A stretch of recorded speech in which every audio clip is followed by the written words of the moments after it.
Genocide, the world's most heinous crime.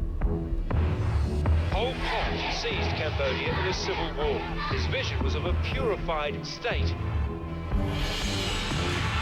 In Iraq, crimes comparable to the Holocaust. Saddam Hussein is being charged for the first time with genocide. We promised to stop it. Never again. But it did happen. Again. And again.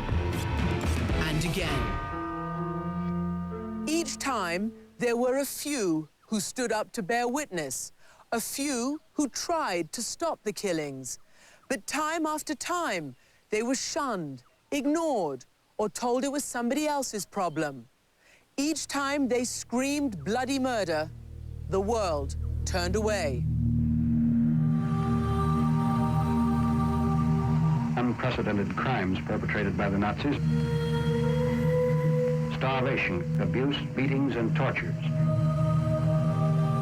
Bodies stacked one upon the other were found outside the crematory. Inside are the ovens.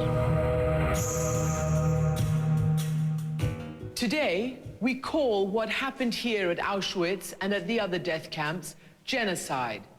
But back then, there was no name for the Nazis' crimes. The word genocide didn't exist. It was created by a Polish Jew who lost everything he had and everyone he loved. His name was Raphael Lemkin. In 1944, he wrote a book about the Nazis. In it, he combined the Greek word genos for race with the Latin word side for killing. Genocide, a new word for a crime that he would spend his lifetime trying to prevent. Lemkin's interest started early, as he wrote in his autobiography. I started to devour books on the subject. The appeal for the protection of the innocent followed me all my life. As a teenager, Lemkin learned through news accounts that the Turkish government was slaughtering its Christian Armenian citizens. The government claimed it was putting down an Armenian revolt. And over 8 years, it killed 1 million Armenian men, women, and children in massacres and forced marches. To this day, the Turkish government denies a genocide took place, and few of the perpetrators have ever faced justice. I was shocked. Why is the killing of 1 million a lesser crime than the killing of a single individual? Raphael Lemkin made a bold plan. He would create an international law that would punish racial mass murder and prevent it from ever happening again. In 1933, Hitler took power in Germany, and Raphael Lemkin, now a lawyer in Warsaw, created a proposal for an important international conference. I moved fast. Now was the time to outlaw the destruction of national, racial, and religious groups. But nobody listened, and no one supported Lemkin's legal remedy, even as anti-Semitism was becoming Germany's national policy.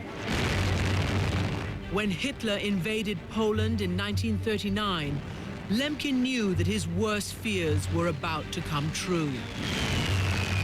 Lemkin fled, leaving his country and his family behind.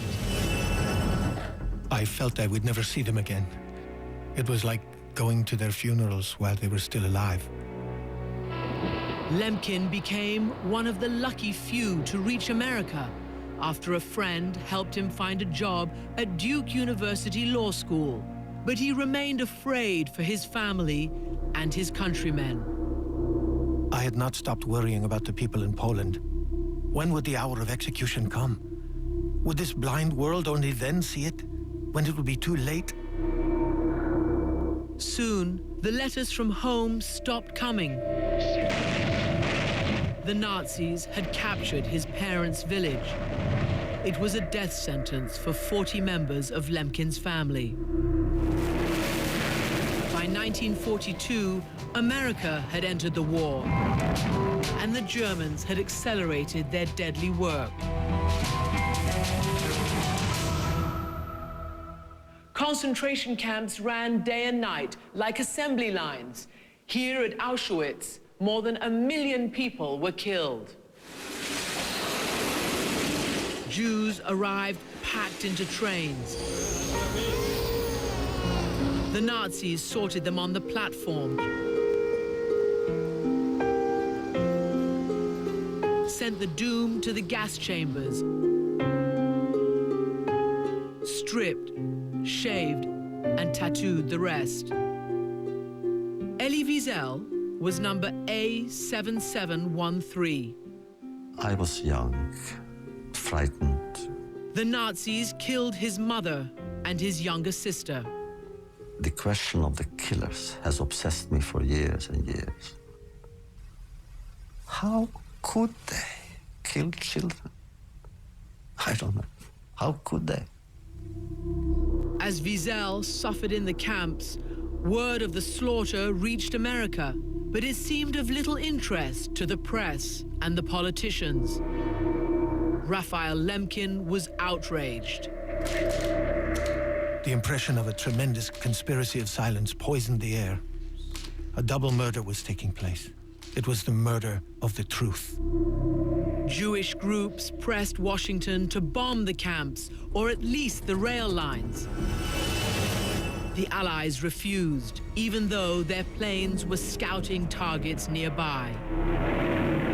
26,000 feet below, Elie Wiesel, seen here in a barracks, was clinging to life.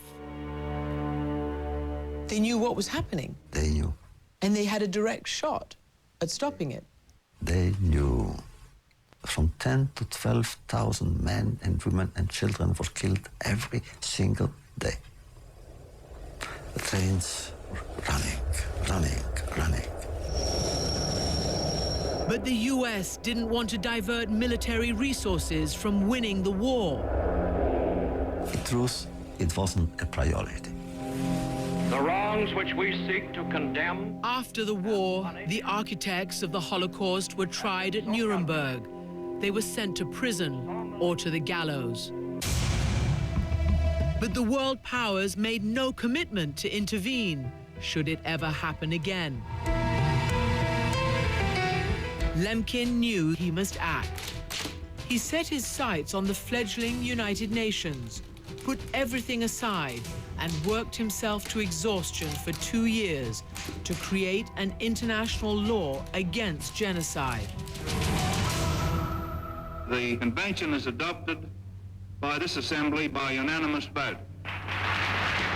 Finally, in 1948, the Genocide Convention became law, and it required nations to act to stop genocide. Some called it Lemkin's Law. Article 1. The contracting parties confirm genocide, whether committed, is a crime under international law, which they undertake to prevent and to punish. It was a hard-won victory after a lifetime of sacrifice. A decade later, Lemkin would die penniless and alone.